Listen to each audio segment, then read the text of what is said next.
60 வயசுக்கு அப்புறம் ஏன் உடம்பு அடிக்கடி சரியில்லாம போகுது? ஏன் ரெக்கவரி டைம் இவ்ளோ அதிகமாகுது? உண்மையிலே இது உங்க உடம்போட குறைபாடோ, இல்ல நீங்க சரியா பாத்துக்கல அப்படிங்கறதோ கிடையாது. இது ஒரு பயாலஜிக்கல் மாற்றம். நம்ம உடம்புல இருக்கிற அந்த இன்டர்னல் செக்யூரிட்டி நெட்வொர்க் எப்படி அதோட வேகத்தை குறைக்குது அப்படிங்கறத நம்ம முதல்ல புரிஞ்சுக்கணும்.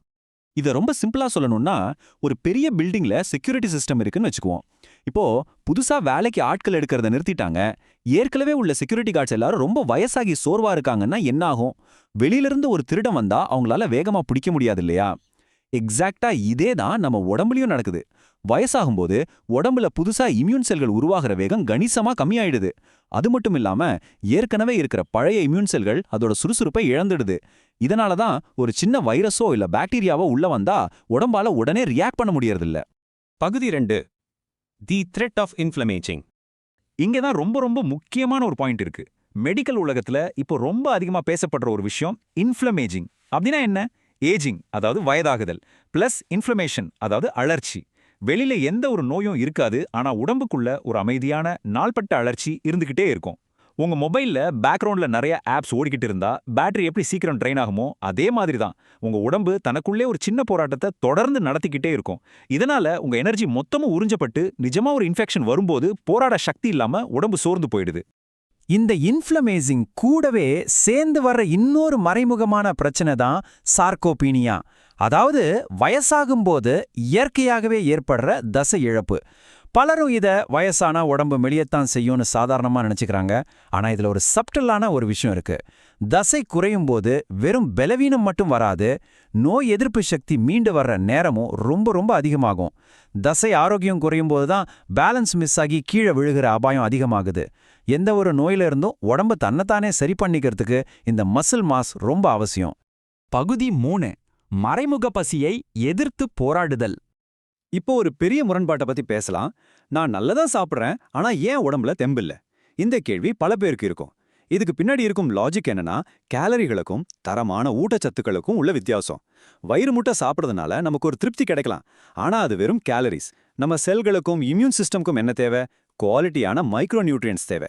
நீங்க பர்ஸ் நிறைய பணம் வச்சிருக்கீங்க, ஆனா அது எல்லாமே செல்லாத நோட்டுகள்னா அதனால ஒரு பிரயோஜனமும் இல்லையே. அதே மாதிரி தான் வயிறு நிறைஞ்சிருந்தாலும் சரியான சத்துக்கள் இல்லனா உங்க இம்யூன் சிஸ்டம் பட்டினியா தான் இருக்கும். இதைத்தான் எக்ஸ்பர்ட்ஸ் ஹிடன் ஹங்கர் இல்லனா மறைமுக பசின்னு சொல்றாங்க. ஒரு ரியல் லைஃப் எக்ஸாம்பிள் பார்த்தோம்னா இது உங்களுக்கு ஈஸியா புரியும். ஒரு 65 வயது பெரியவர் இருக்காரு. தினமும் 3 வேளை தவறாம நல்லா சாப்பிடுறாரு. ஆனாலும் அவருக்கு எப்பவுமே ஒரு சோர்வு, அடிக்கடி காய்ச்சல் வருது, காயம் பட்டா ஆற மாட்டேங்குது. ஹாஸ்பிட்டல் போய் செக் பண்ணா பெரிய அளவுல இந்த நோயும் இருக்காது. ஆனா பிரச்சனை எங்க இருக்குன்னா, அவர் சாப்பிடுற உணவுல வெறும் எனர்ஜி மட்டும்தான் இருக்கு. உடம்புக்கு தேவையான அந்த மைக்ரோ நியூட்ரியன்ஸ் இல்ல. இந்த குறைபாடு தான் அவரோட இம்யூன் சிஸ்டத்தை டோட்டலா முடக்கி வைக்குது. பகுதி 4. தி பம்ப்கின் சீட் சொல்யூஷன். இந்த மறைமுக பசிய போக்க குளோபல் நியூட்ரிஷன் எக்ஸ்பர்ட்ஸ் ஒரு அருமையான விஷயத்த பரிந்துரைக்கிறாங்க.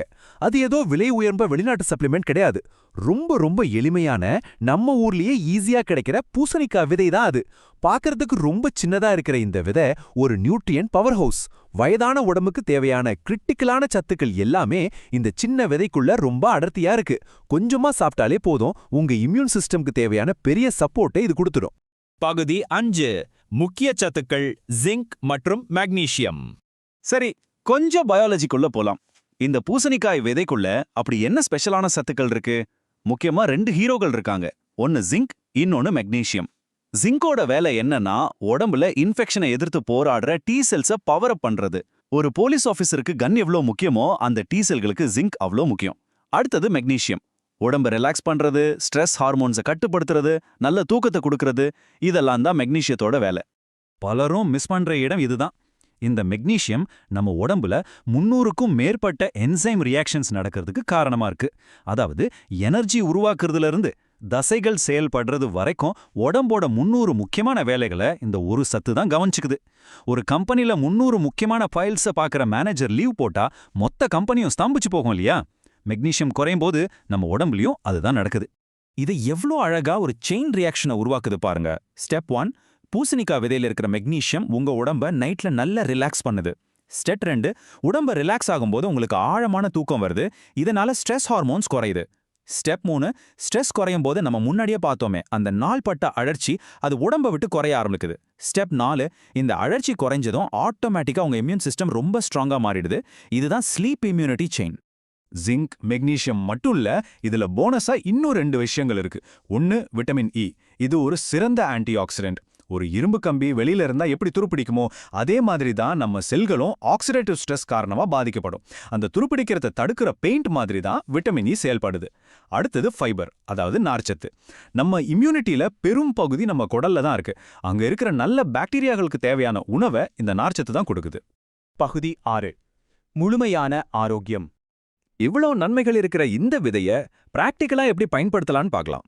இதை இம்ப்ளிமெண்ட் பண்ண ரொம்ப ஈஸியான வழிகள் இருக்கு. நல்லதுன்னு சொல்லிட்டு நிறைய அள்ளி சாப்பிடக்கூடாது. ஒரு நாளைக்கு 1-2 டேபிள் ஸ்பூன் அளவு மட்டுமே போதும். ரெண்டாவது, கடையில உப்பு சக்கரை போட்டு வறுத்து விற்கிறத அவாய்ட் பண்ணிடுங்க.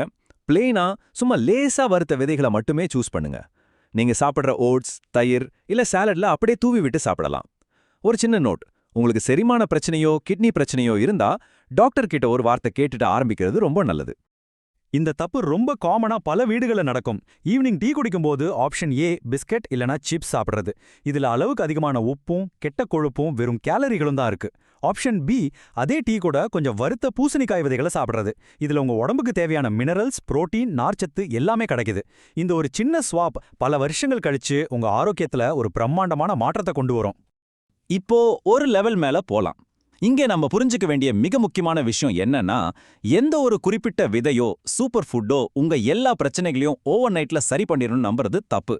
இது ஒரு மேஜிக் மாத்திரை கிடையாது. உண்மையான நோய் எதிர்ப்பு சக்தி அப்படிங்கிறது நீங்க தினமும் தொடர்ச்சியா எடுக்கிற நல்ல வாழ்க்கை முறை முடிவுகளோட ஒரு ரிஃப்ளெக்ஷன் தான்.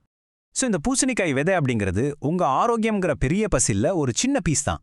இது முழுமையா வேலை செய்யணும்னா தினமும் 7-8 மணி நேரம் ஆழமான தூக்கம், புரோட்டீன் அதிகமா இருக்கிற உணவு, தினமும் கொஞ்சம் வாக்கிங் மாதிரி உடற்பயிற்சி, ஸ்ட்ரெஸ் மேனேஜ்மெண்ட், அப்புறம் ரெகுலர் மெடிக்கல் செக்கப். இந்த 5 விஷயங்களும் சேரும்போது தான் உங்க உடம்புல ஒரு முழுமையான பாதுகாப்பு அரண் உருவாகும். வயசாகிறதுங்கிறது ஒரு எண்ட் பாயிண்ட் கிடையாது. அது நாம இன்னும் கவனமா வாழ ஆரம்பிக்க வேண்டிய ஒரு புது கட்டம். இந்த முழு எக்ஸ்பிளைனரையும் பார்த்ததுக்கு அப்புறம் உங்களுக்கான கேள்வி இதுதான். நோய்கள் வந்த பிறகு ட்ரீட்மெண்ட் எடுக்கிறத விட முன்னாடியே அதை பாதுகாக்கிறது எவ்வளவு சிறந்தது இல்லையா? ஏன்னா உங்க ஆரோக்கியம் உங்க கையில, உங்க தட்டுல இருக்கிற உணவுல தான் ஆரம்பிக்குது. அடுத்த முறை இந்த சின்ன பூசணிக்காய் விதையை பார்க்கும்போது இதை வெறும் ஸ்நாக்ஸா நினைக்காதீங்க. இது இயற்கை நமக்கு கொடுத்த ஒரு கவசம். இன்னைக்கு உங்க உடம்புக்காக எந்த ஒரு சின்ன நல்ல மாற்றத்தை நீங்க செய்ய போறீங்க? யோசிச்சு பாருங்க.